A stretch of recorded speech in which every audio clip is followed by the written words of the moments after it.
What's going on, guys? It's Greg from East Coast Eyes, and today we were taking a look at Chris Kavanagh's pocket. He's a tour time finalist from this year, Notre Dame making a run in the tournament. He's also a stringer. You can follow him at YoungWiz50. Is that what it is? Underscore? I think that's what I just said. I just looked it up. Some mixture of all that. Winston will put it on the screen. He's got a string account. He strings his own sticks as well as teammates' sticks. Today we're looking at his pocket from this year. I believe he uses a Tactic 2.0. Winston just made a post about a fan who custom dyed him a head, and he used it in the first round of the playoffs. Really cool story. We've got a Mirage 2 because I couldn't find a Tactic 2, but the sidewall holes are very similar. The shape is similar, so you should be able to apply this pattern. He's been using this for the last 2 years. He used the Nike L3 for a little while. This is a higher pocket, pretty defined, pretty tight channel. One shooting string dropped a little bit. It's a really nice pocket. It works well for him, but I think it will work really well for a lot of you guys as well. So we've got the standard 9-diamond top string at the top. He's gonna use a lot of SIs and a stacked SI, and then we'll get into the sidewall pattern for you guys. Okay, we're gonna get into the sidewall just like normal. We've got our 9-diamond top string going through the second hole just so we could do pretty much all of our patterns. So we're gonna start on the third hole with our double loop start. So through the outside, up through the mesh, and you're gonna back around and do that twice. You don't have to do it twice, but we like that it keeps it really tight and secure, and it also just looks nice. So a lot of this pattern is gonna be made up of SIs, which we have another tutorial for, but I'll give you guys the slow breakdown for the first couple. So for the first one, we're gonna skip 2 holes, get it stretched down a little bit, get a nice channel going. So for an SI, you're gonna go down through the back of the mesh first, and then through the outside of the sidewall, and then you're gonna go through that little loop in the string, tighten that down, and then you're gonna go up from the face to the back of that hole of mesh.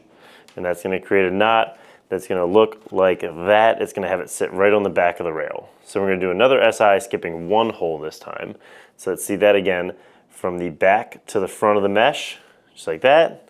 Then from the outside to the inside of the sidewall, and then back under that loop, tighten it down, and then you're going to go from the face to the back of the mesh. Okay, and then we're going to repeat that process one more time, skipping 1 sidewall hole this time as well. That's going to get us to a pretty good point on the channel. He doesn't use a crazy tight channel, but it definitely has some, and he's only got 1 shooting string. Okay, so now this is where it's going to get a little bit tricky. We're going to do a stacked SI without skipping any holes. So you're gonna do that same process, but through 2 diamonds at once this time. It's a little bit less complicated than it looks. We'll take it slow. So from the back to the front of the next hole of mesh, and then without going back through the head, back to front of the second hole of mesh. So you got 2 mesh diamonds on the string right now. Then we're gonna do the same process through the outside of the head, pull it tight. Now this can be a little tricky, but you're gonna basically go back up from the face to the back of the first diamond, and then swing back around from the face to the back of the second diamond.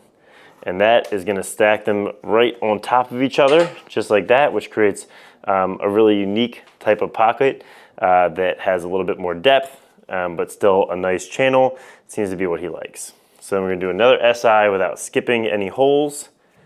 That's gonna develop that pocket depth, and he ends his pattern pretty early, making the pocket pretty defined and a little bit higher. And then we're gonna do 2 1s in a row. So we had all SIs and stacked SIs, now we have some 1s. So this time from the face to the back of the mesh, and then around through the sidewall. Without going back through the mesh, it's gonna let that 1 float. Then we have another one, just like that. And then we're gonna do our tie off. So for tie offs, we go from the back to the front of the mesh, and then from the inside to the outside of the sidewall. And we like to finish it with a little loop just to make sure that none of that sidewall is gonna come loose. And there you have your sidewall pattern. Okay, so there you have it. Pocket looks great. Again, shooting string goes on the 9-diamond, which has dropped a little bit. If this has too much whip for you, the first thing you can try is move the shooting string up. For bottom string, he's just got a simple loop on the next 10-diamond row, which adds a lot of depth and lets it move up a little bit higher. Another thing you can do if it's too deep or too whippy is move that shooting string up, or bottom string up in the pocket. So shooting strings up, bottom string up and tighter. We'll remove some whip if it has too much, but I actually think it feels really, really nice. So there is the Chris Kavanagh tutorial. If you want other players, let us know in the comments. We're gonna try and run through most of the Tutorial Time finalists and the big players and some PL rookies from this year. So thanks for watching, subscribe if you haven't, and have a great day.